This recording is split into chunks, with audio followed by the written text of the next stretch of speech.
late 1942. High above the frigid waters of the North Sea, Oberleutnant Franz Stigler banked his Messerschmitt Bf 109G, the sunlight glinting off its yellow nose.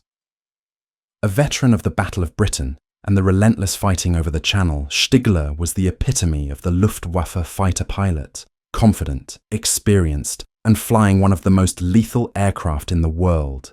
He and his squadron, Jägerschwader 27, were the masters of this sky, a sky they had swept clean of lesser opponents for 3 years.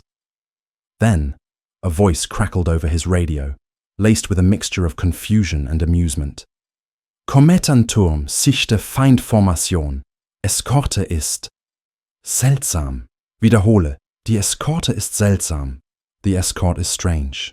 Stigler scanned the horizon, his eyes, trained by hundreds of combat hours, instantly locking onto a formation of American B-17 bombers. But it wasn't the bombers that held his attention.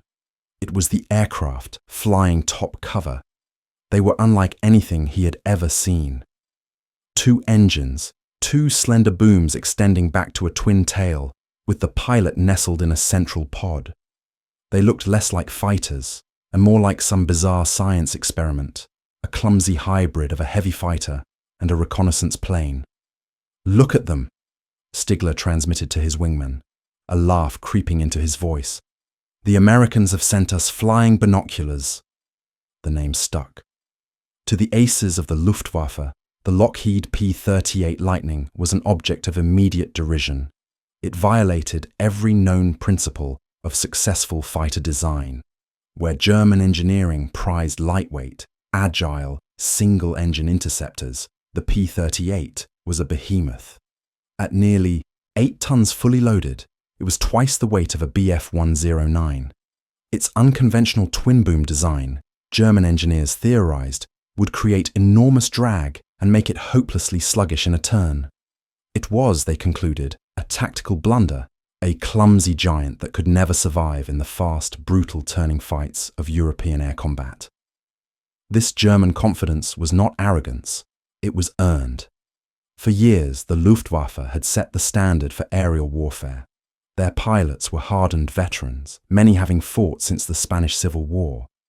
They had developed tactics, the finger four formation, the concept of energy fighting, that had consistently overwhelmed their opponents. Their machines were masterpieces of engineering. The Messerschmitt Bf 109 was a thoroughbred, a nimble killer that would outclimb and outturn almost anything in the sky. Its Daimler-Benz engine gave it breathtaking performance, and its centrally mounted cannon could tear a wing off a Spitfire with a single, well-placed shot. Then came the Focke-Wulf FW-190, a radial engine beast that shocked the Allies with its speed, roll rate, and devastating firepower. German pilots loved the FW-190. It was rugged, heavily armed with 420mm cannon, and could outperform the latest Spitfire 5 at nearly all altitudes. These were aircraft designed for one purpose: to dominate the sky through maneuverability and lethal firepower in a close-quarters dogfight. The German pilots were professionals who studied their enemy. They knew the Spitfire's weaknesses, the Hurricane's limitations, and the P-40's performance ceiling. When intelligence reports first described the P-38, they were dismissed by the frontline Jagdflieger as Allied propaganda or a desperate experiment. The specifications seemed impossible. A fighter with 2 engines was considered a Zerstörer, a destroyer like their own Me-110. And the Me-110 had proven to be a failure in the Battle of Britain, a lumbering target for single-engine fighters. The Americans, it seemed, were repeating Germany's mistakes. General Adolf Galland, commander of the Luftwaffe's fighter arm, reportedly reviewed the initial schematics and scoffed at the design. Its massive size, he believed, would make it an easy target, and its complexity would be a maintenance nightmare. The concentration of all its armament in the nose, 4.50 caliber machine guns and a 20mm cannon, was noted, but considered irrelevant. How could such a heavy aircraft ever get its guns on a nimble Bf 109? In the bars and mess halls of Luftwaffe airfields across France and Germany, Pilots joked about the Gabelschwanz Teufel, the fork-tailed devil, but the name was said with a smirk, not fear. They drew caricatures on napkins of the clumsy American plane being tied in knots by a Messerschmitt. The consensus was clear. The P-38 was a flying target, a misguided attempt by a nation of automobile manufacturers to build a serious warplane. They assumed it was a high-altitude bomber interceptor, too heavy and slow for fighter versus fighter combat. The first encounters seemed to confirm their prejudices. In late 1942, P-38's of the 1st Fighter Group began flying missions over the Bay of Biscay in France. The Luftwaffe pilots who engaged them found the Lightnings reluctant to engage in turning dogfights. When attacked, the P-38's would often use their speed to dive away, a tactic the Germans interpreted as cowardice or a clear sign of inferior maneuverability. Hauptmann Egon Meyer, a top ace with dozens of victories, reported after an early skirmish, "The twin-boomed American is a cow. It cannot turn, it cannot climb, it can only run. Our Focke-Wulfs will eat them for breakfast." The German tactical analysis was simple and, they believed, foolproof. Getting close, force a turning fight, and the P-38's weight and size would make it an easy kill.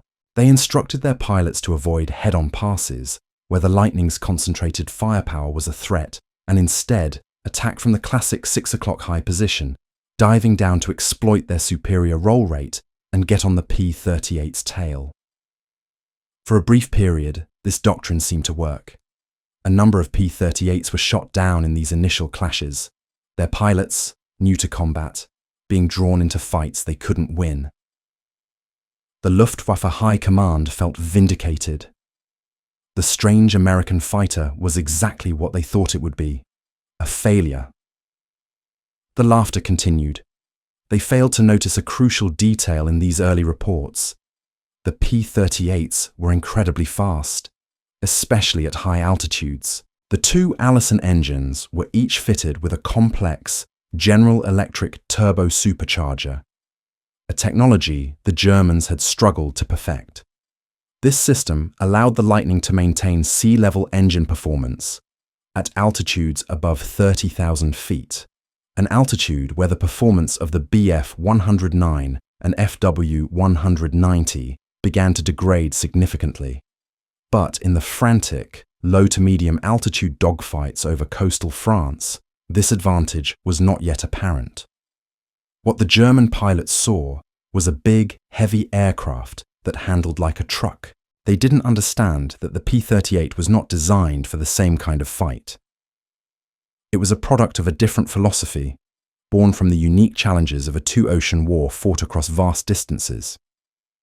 Its designers at Lockheed, led by the legendary Kelly Johnson, had not tried to build a better Spitfire. They had created something entirely new, a long-range, high-altitude interceptor that used energy, not agility, as its primary weapon. It was packed with innovations the Germans couldn't appreciate from a distance. Tricycle landing gear, a bubble canopy for excellent visibility, and a deadly concentration of firepower that required no convergence, meaning its guns were lethal from point-blank range out to 1,000 yards. But in the winter of 1942, these were just technical details on a page.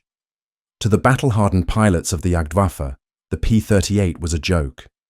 They had faced the best the British and the Soviets had to offer and had emerged victorious.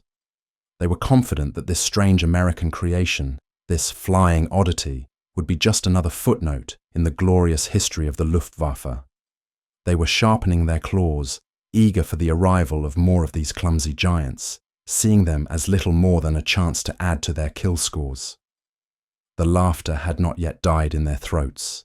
The hubris was at its peak.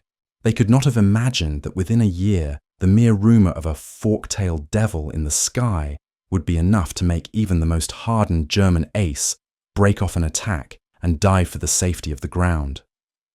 The joke was about to become a nightmare.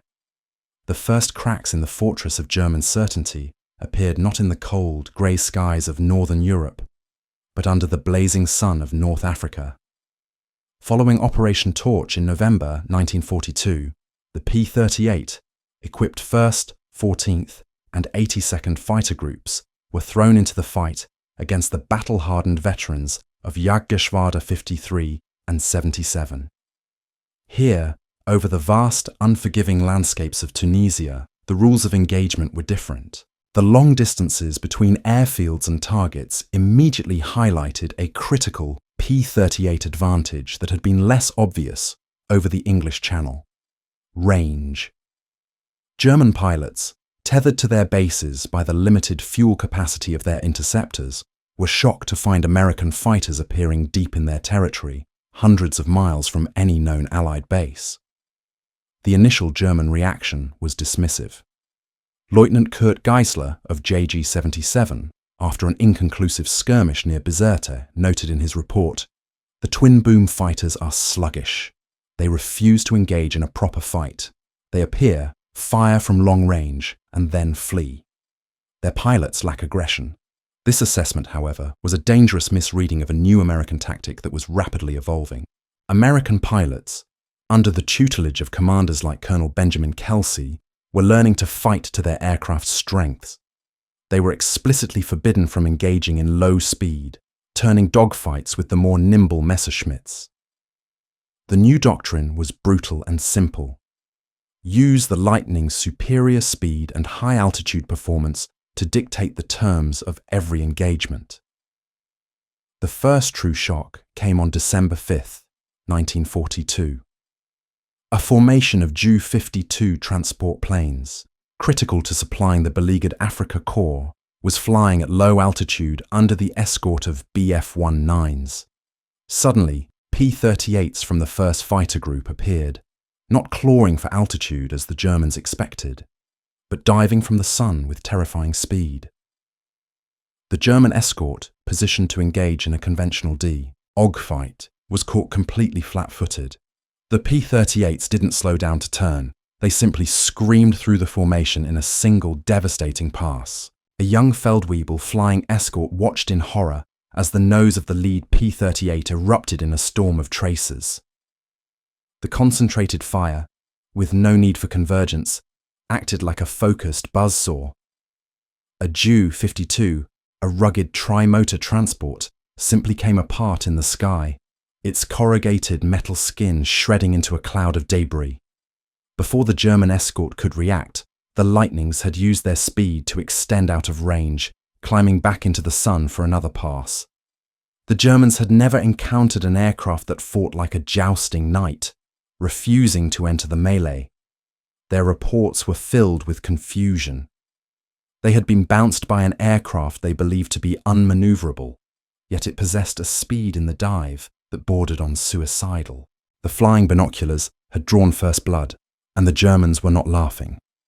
The next lesson came in the thin, cold air above 30,000 feet.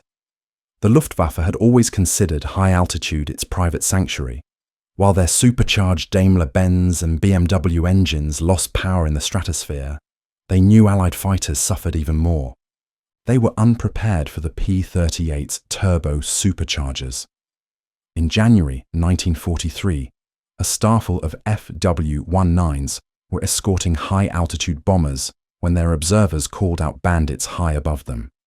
The German pilots looked up in disbelief. The specks were clearly P-38's, circling effortlessly at an altitude their own fighters could barely reach. Oberfeldwebel Heinrich Dittmar, struggling to keep his Focke-Wulf from stalling in the thin air, watched as the Lightnings rolled over and began their dive. His engine, starved for oxygen, could only produce a fraction of its sea-level power. The American fighters, however, dove with the full fury of their twin Allisons, the turbo superchargers, forcing compressed air into the engines and giving them a power advantage that was simply insurmountable. The attack was a massacre. The P-38's were so much faster that deflection shooting was nearly impossible for the Germans. They sliced through the formation, their .50 calibers and 20mm cannon tearing through the Focke-Wulfs, and then used their momentum to climb back to an altitude the Germans could never hope to match. Dittmar, who survived the encounter by throwing his aircraft into a desperate split-S maneuver, was shaken. "They were like ghosts," he reported during his debriefing. "They came from a place we cannot go." German intelligence officers were skeptical. They knew about turbo-supercharger technology, but the reports from the front seemed exaggerated. No propeller-driven aircraft could perform that well in the stratosphere. They concluded the pilots were panicked or had misjudged the altitude. But the reports kept coming, and a new chilling name began to circulate among the pilots of the Jagdwaffe. No longer the comical flying binoculars, the P-38 was now being called der Gabelschwanz Teufel, the fork-tailed devil. The name was born of fear and grudging respect. It spoke to the aircraft's strange, menacing silhouette and its seemingly supernatural ability to appear from nowhere and vanish just as quickly. Perhaps the most unnerving discovery for German pilots was the P-38's sheer ruggedness. Accustomed to seeing Spitfires and P-40's break apart or burst into flames after a few well-placed cannon shells, they found the Lightning to be infuriatingly tough. In one engagement, Lieutenant Roderick Cescotti, an FW-190 ace, positioned himself perfectly on the tail of a P-38 and opened fire with all 4 of his 20mm cannon. He watched his shells strike the right engine boom, seeing chunks of metal fly off. Black smoke began to pour from the Allison engine. In any other aircraft, this would have been a fatal blow. The pilot would have bailed out, or the plane would have entered a death spiral. Cescotti eased off, waiting for the kill. To his utter astonishment, the P-38's right propeller feathered, and the aircraft continued to fly on its remaining engine. It was slower, but it was stable. It was heading for home. Enraged, Cescotti closed in and fired again, emptying his remaining ammunition into the crippled fighter. It absorbed the punishment, trailing smoke and hydraulic fluid, but it refused to fall. He was forced to break off as he ran low on fuel, watching impotently as the fork-tailed devil limped back toward Allied lines. The concept of an enemy fighter being able to take that much damage, lose an entire engine, and still fly home was a psychological blow. It suggested an industrial and design philosophy that was prepared for combat attrition in a way German engineering, focused on peak performance, was not. The Americans weren't just building fighters, they were building survivors. By the spring of 1943, the laughter in the Luftwaffe mess halls had stopped. The P-38 was no longer a joke, it was a problem. Experienced German aces, who had once eagerly sought combat, became wary. They learned to identify the high, thin contrails of the Lightnings and to avoid combat on the Americans' terms. The P-38 had established its own set of rules, and the Germans were struggling to find a counter. The fall of Tunisia and the subsequent invasion of Italy only solidified the Lightning's deadly reputation. Its long range allowed it to escort bombers to targets deep within the Reich that had previously been safe from fighter attack. It swept the skies of Sicily and cleared the path for the landings at Salerno. The Germans, fighting a losing war on multiple fronts, found their tactical flexibility crippled by this one American aircraft. The fork-tailed devil had arrived, and it was beginning to cast a very long shadow over the Third Reich. The initial derision had curdled into a palpable sense of dread. The catalyst had been fired, and the unravelling of the Luftwaffe's air superiority in the Mediterranean had begun. The unravelling of the Luftwaffe's dominance was not a single event, but a cascade of brutal revelations that dismantled German air doctrine piece by piece. The heart of the German pilots' dawning horror was the realization that the P-38 was not a flawed fighter. It was a different kind of predator, and they were the unsuspecting prey. The Germans' preferred tactic, the turning dogfight, was a language the P-38 pilots refused to speak. Instead, they communicated in the cold, hard grammar of physics, altitude, speed, and mass. American aces like Major George Lavin and Captain John J. Virgil, flying with the 82nd Fighter Group, perfected tactics that were the antithesis of the classic aerial duel. They would patrol the skies at 35,000 feet or higher, positioning themselves between the sun and the anticipated path of German interceptors. From this perch, they hunted. A German pilot climbing to meet the bombers would see nothing, hear nothing. The P-38's Allison engines were remarkably quiet, earning it another nickname from bewildered ground troops: der flüsternde Tod, the whispering death. Then, without warning, the sky would tear open. The P-38's would drop from the sun in a controlled, high-speed dive, accelerating to over 500 miles per hour. At this speed, the sleek Bf-109 became dangerously unstable, its controls stiffening as compressibility set in. The FW-190 handled the dive better, but neither could match the Lightning's raw velocity. The German pilot would have only a split second of terrified recognition, the strange twin-boom silhouette growing impossibly large in his rearview mirror. There was no time to turn, no time to climb. There was only the flicker of lights in the Lightning's nose. That concentrated burst of 4.50 caliber machine guns and a 20mm cannon was unlike anything they had ever faced. It was not a spread of wing-mounted guns that required precise range finding. It was a solid shaft of destruction, a flying buzzsaw, as one survivor described it, that would simply delete an aircraft from the sky. Wings were not damaged, they were severed. Cockpits were not peppered, they were obliterated. A 2-second burst from a P-38 fired a weight of metal equivalent to an anti-tank gun. The psychological impact of this tactic was devastating. Lieutenant Hans Schmidt, a promising young pilot with JG-53, described his first encounter in a letter home, a letter that was heavily censored by his superiors. "We were climbing to meet the Wehrmachts, B-17 SS, when my wingman Karl simply vanished. There was no smoke, no fire, just a flash of light and then nothing.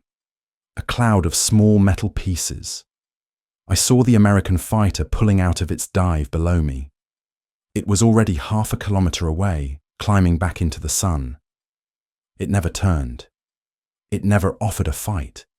It was like being shot by a sniper from a different mountain."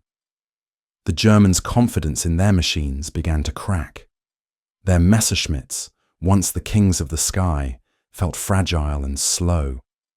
Their Focke-Wulfs, symbols of German power, felt underpowered at the altitudes where the P-38 lived. The Luftwaffe tried to adapt. They ordered their pilots not to climb directly toward bomber streams, but to ascend in wide, sweeping circles, constantly checking the sky above. They developed the company front formation, a wide line of fighters that could theoretically provide mutual cover. But these were reactive measures, born of fear. The P-38 pilots held the initiative. The true nightmare began in earnest with the long-range escort missions into the heart of the Reich. In the summer of 1943, P-38s began escorting bombers to targets in Austria and southern Germany, areas previously considered safe havens. The raid on the Wiener Neustadt aircraft factory was a turning point. German controllers scrambled multiple groups of fighters to intercept the American bombers, expecting to find them protected by short-legged Spitfires that would have to turn back, leaving the bombers vulnerable. Instead, they were met by a swarm of fork-tailed devils. Major Hartmann Grasser, a veteran ace leading a group of Bf-10-9s, was stunned. "They were still there over Austria," he broadcast to his pilots. "Where do they come from?" It is impossible. Grasser's group engaged, and the battle became a case study in tactical helplessness. The German pilots, flying at the absolute limit of their range, tried to force the P-38's into dogfights. The Americans refused. They used their superior speed and energy retention to make devastating high-speed passes, breaking off any engagement that devolved into a turning fight. If a P-38 was damaged, it would often dive away, its sheer speed making it untouchable. The Germans, low on fuel, could only watch them go. Grasser's group lost a third of its aircraft and shot down only 2 Lightnings in return. The myth of the clumsy American giant was shattered over the Austrian Alps. The dawning horror intensified as German pilots realized the P-38 was not just a superior high-altitude fighter, it was a versatile monster. When fitted with drop tanks, its range was staggering. When those tanks were empty, they could be jettisoned, and the P-38 became a lethal hunter. As the bombers turned for home, the P-38s would descend, strafing German airfields with impunity. Luftwaffe ground crews who once worked with a sense of security now lived in terror of the whisper-quiet approach of the Lightnings. An entire airfield could be turned into a blazing inferno in a matter of minutes. The culmination of German disillusionment came during the intense air battles over the Ploiești oil fields in Romania in the spring of 1944. These were the most heavily defended targets in Europe, protected by elite Luftwaffe and Romanian fighter units. General Alfred Gerstenberg, the commanding general of the Luftwaffe in Romania, had personally assured Reichsmarschall Göring that Ploiești was impenetrable. He had not accounted for the P-38. Day after day, Lightnings of the 15th Air Force escorted B-17 and B-24 to Ploiești. The air battles were titanic, involving hundreds of aircraft. It was here that the German pilots' last vestiges of confidence were stripped away. They flew their hearts out, throwing their Bf-19s and FW-19s into desperate head-on attacks against the bombers, only to be ambushed from above by diving P-38's. The American pilots were now seasoned veterans. They flew with a cold, calculated lethality. They had learned that if they could force German fighters to jettison their external fuel tanks early, the Germans wouldn't have enough fuel to properly engage the bombers. A pilot from JG-77, shot down and captured after a Ploiești raid, expressed the sense of hopelessness to his interrogator. "You are not fighting us. You are managing us. The fork-tailed devil dictates everything. He decides when the fight begins, where it happens, and when it ends. If he is above you, you are already dead. You just do not know it yet." We laughed. We all laughed. Now, no one is laughing. When the controllers report the Gabelschwanz Teufel is in the area, the young pilots develop engine trouble. The veterans just feel a cold knot in their stomach. We know we are flying into a storm of fire from which we may not return. The unravelling was complete. The P-38 had systematically dismantled the Luftwaffe's tactics, technology, and morale. The strange design they had mocked had become a symbol of their impending doom. It ruled the high altitudes they could no longer reach, flew farther than they could dream, and struck with a ferocity they could not counter. The joke was over. The punchline was the funeral pyre of the Luftwaffe in the skies over the Reich. The strategic shift caused by the P-38 Lightning was not merely a tactical adjustment. It was a fundamental shattering of the Luftwaffe's entire defensive strategy, a blow from which it would never recover. By mid-1943, the American 8th Air Force's daylight bombing campaign, the very heart of the Allied strategic air war, was bleeding to death. Unescorted B-17 and B-24s sent deep into Germany were flying into a meat grinder. The mission against the Schweinfurt ball-bearing plants on October 14, 1943, a day seared into history as Black Thursday, saw 60 bombers shot down and another 140 damaged, a catastrophic loss rate of over 25%. American air crews, facing such impossible odds, saw their morale plummet. The combined bomber offensive was on the verge of being handed a decisive defeat.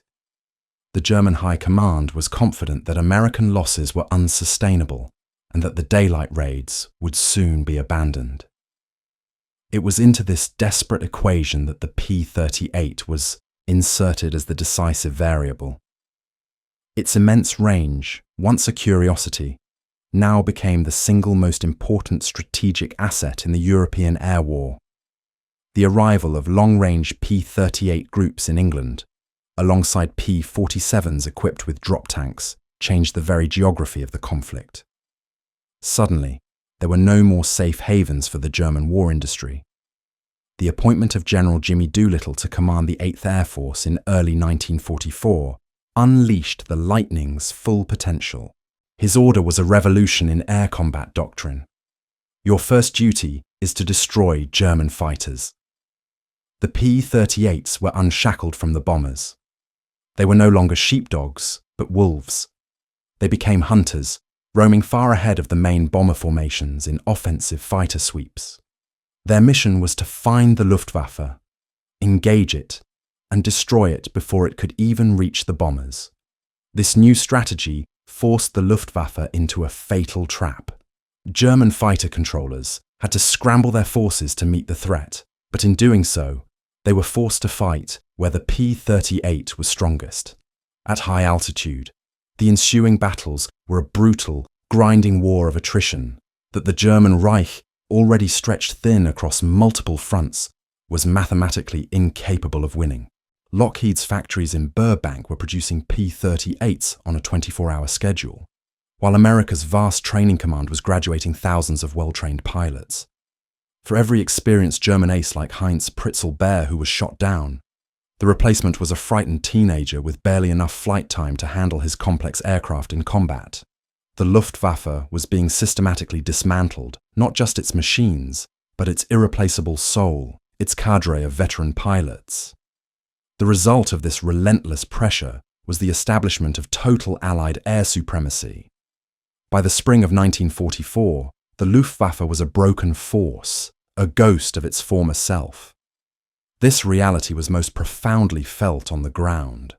On June 6, 1944, as Allied soldiers stormed the beaches of Normandy, they looked to the skies and saw only friendly aircraft. The feared German air power that had enabled the Blitzkrieg in 1940 was nowhere to be found. It had already been defeated, months earlier, in the freezing high-altitude duels over Berlin, Leipzig, and Ploesti. Field Marshal Erwin Rommel himself lamented the situation, stating, "The enemy's air superiority has a terrifying effect on the men. The feeling of being helpless against enemy aircraft has a paralyzing effect." That helplessness was the direct legacy of the P-38 and its long-range stablemates.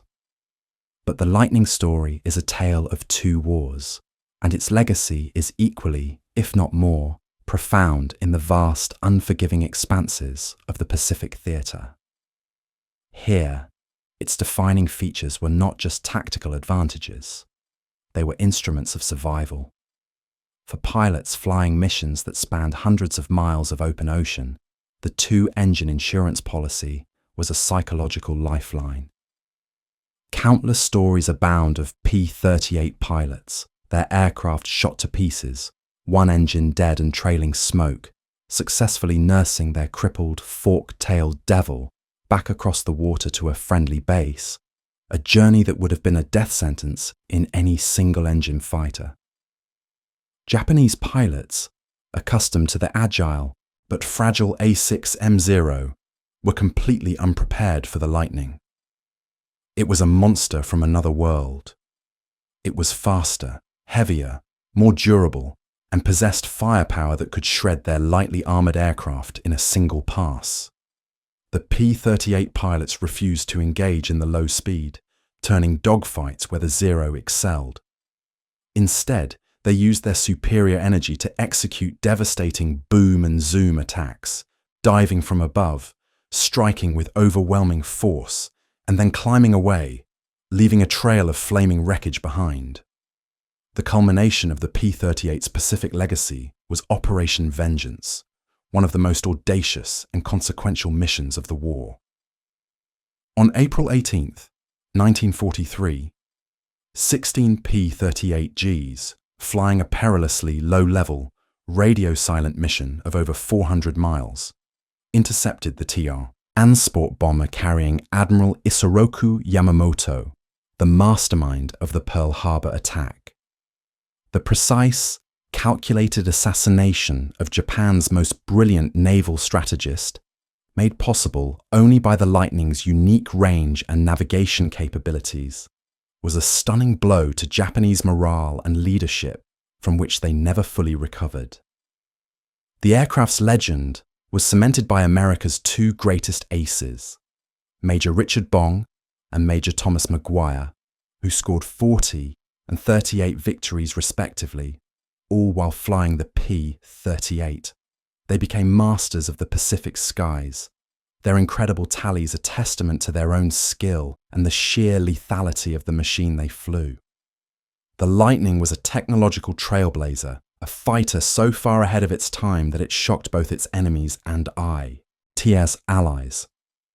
Its General Electric turbo superchargers represented a quantum leap in high-altitude performance.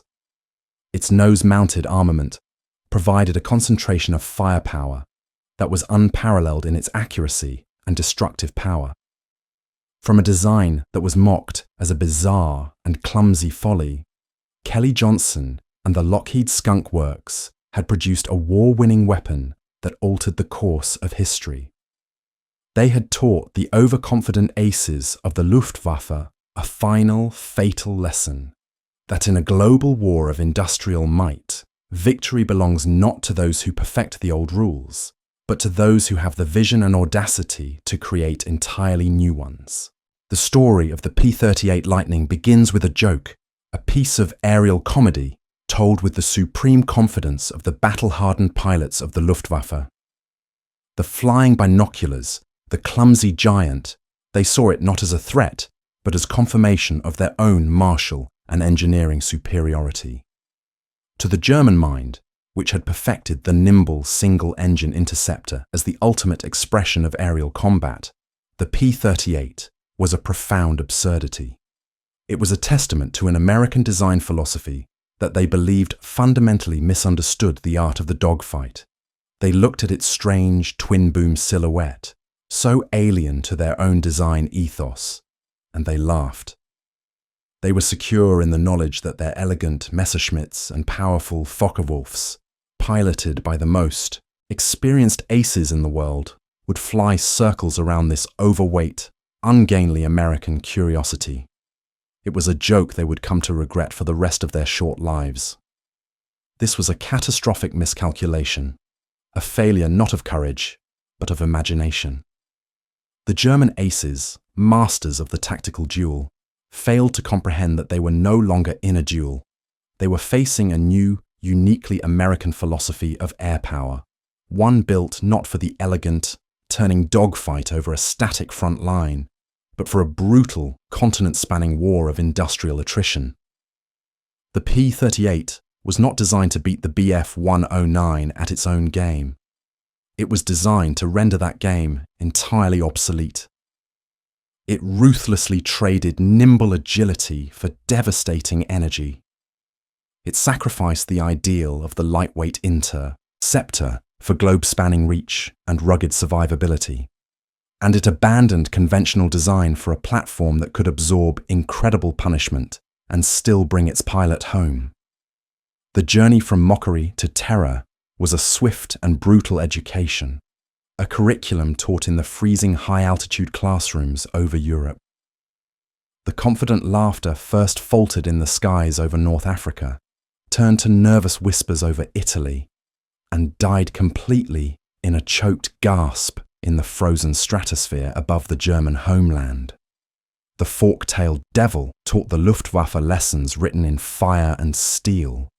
It taught them that speed in the dive was a weapon against which their superior roll rate meant nothing. It taught them that true air superiority belonged to the fighter that could command the high ground, a frozen throne at 35,000 feet, from which the P-38 reigned with untouchable impunity. Above all, it taught them that a war of industry could not be won by tactical brilliance alone. When a German ace was lost, a repository of years of combat experience was lost with him. When an American P-38 was lost, another one, flown by another well-trained pilot, was already crossing the Atlantic to take its place. This was the crushing reality that broke the Luftwaffe's spirit. The transformation in German perception is perfectly captured in the evolution of the aircraft's nicknames. The comical flying binoculars gave way to the grudgingly respectful Gabelschwanz Teufel, the fork-tailed devil, and that, in turn, was often replaced in the terrified whispers of ground troops by der Flüster, Untold, the whispering death. Ultimately, the P-38 Lightning did more than just defeat German fighters. It invalidated the very doctrine that had made the Luftwaffe the most feared air force on Earth. Its ability to escort bombers to any target on the continent was the key that unlocked the skies over the Reich, allowing the Allied bomber streams to deliver the final crushing blows to the Nazi war machine. General Adolf Galland, Germany's legendary commander of fighters, admitted as much after the war, stating with sobering clarity, "The P-38 was a plane that could not be matched by any of our fighters." It was a terrible surprise. The strange design that pilots like Franz Stigler had once found so amusing became the menacing silhouette that haunted their nightmares. The final joke was on a Luftwaffe that had run out of pilots, out of fuel, and out of time. The flying oddity they had so confidently dismissed had become the very instrument of their annihilation, proving that in the brutal calculus of total war, the last laugh belongs not to the duelist, but to the innovator who has the foresight to change the rules of the game. The sky that once echoed with German laughter now fell silent, a silence brought by the whispering death from a fork-tailed devil that ruled supreme. The story of the P-38 Lightning begins with a joke, a piece of aerial comedy told with the supreme confidence of the battle-hardened pilots of the Luftwaffe. The flying binoculars, the clumsy giant. They saw it not as a threat, but as confirmation of their own martial and engineering superiority. To the German mind, which had perfected the nimble single-engine interceptor as the ultimate expression of aerial combat, the P-38 was a profound absurdity. It was a testament to an American design philosophy that they believed fundamentally misunderstood the art of the dogfight. They looked at its strange twin-boom silhouette, so alien to their own design ethos, and they laughed. They were secure in the knowledge that their elegant Messerschmitts and powerful Focke-Wulfs, piloted by the most experienced aces in the world, would fly circles around this overweight, ungainly American curiosity. It was a joke they would come to regret for the rest of their short lives. This was a catastrophic miscalculation, a failure not of courage, but of imagination. The German aces, masters of the tactical duel, failed to comprehend that they were no longer in a duel. They were facing a new, uniquely American philosophy of air power, one built not for the elegant, turning dogfight over a static front line, but for a brutal, continent-spanning war of industrial attrition. The P-38 was not designed to beat the Bf 109 at its own game. It was designed to render that game entirely obsolete. It ruthlessly traded nimble agility for devastating energy. It sacrificed the ideal of the lightweight interceptor for globe-spanning reach and rugged survivability. And it abandoned conventional design for a platform that could absorb incredible punishment and still bring its pilot home.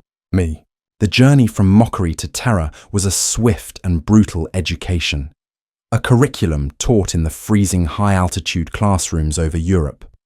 The confident laughter first faltered in the skies over North Africa, turned to nervous whispers over Italy, and died completely, in a choked gasp, in the frozen stratosphere above the German homeland. The fork-tailed devil taught the Luftwaffe lessons written in fire and steel. It taught them that speed in the dive was a weapon against which their superior roll rate meant nothing. It taught them that true air superiority belonged to the fighter that could command the high ground, a frozen throne at 35,000 feet from which the P-38 reigned with untouchable impunity. Above all, it taught them that a war of industry could not be won by tactical brilliance, alone. When a German ace was lost, a repository of years of combat experience was lost with him. When an American P-38 was lost, another one, flown by another well-trained pilot, was already crossing the Atlantic to take its place.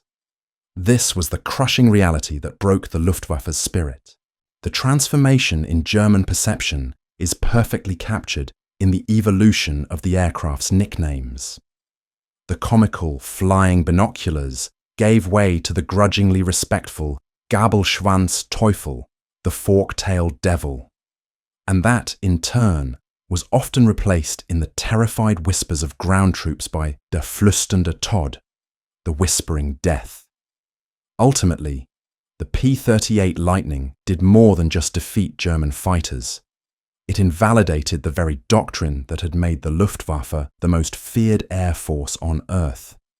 Its ability to escort bombers to any target on the continent was the key that unlocked the skies over the Reich, allowing the Allied bomber streams to deliver the final, crushing blows to the Nazi war machine. General Adolf Galland, Germany's legendary commander of fighters, ADM, itted as much after the war, stating with sobering clarity, "The P-38 was a plane that could not be matched by any of our fighters. It was a terrible surprise. The strange design that pilots like Franz Stigler had once found so amusing became the menacing silhouette that haunted their nightmares." The final joke was on a Luftwaffe that had run out of pilots, out of fuel, and out of time. The flying oddity they had so confidently dismissed had become the very instrument of their annihilation, proving that in the brutal calculus of total war, the last laugh belongs not to the duelist, but to the innovator who has the foresight to change the rules of the game. The sky that once echoed with German laughter now fell silent, a silence brought by the whispering death from a fork-tailed devil that ruled supreme.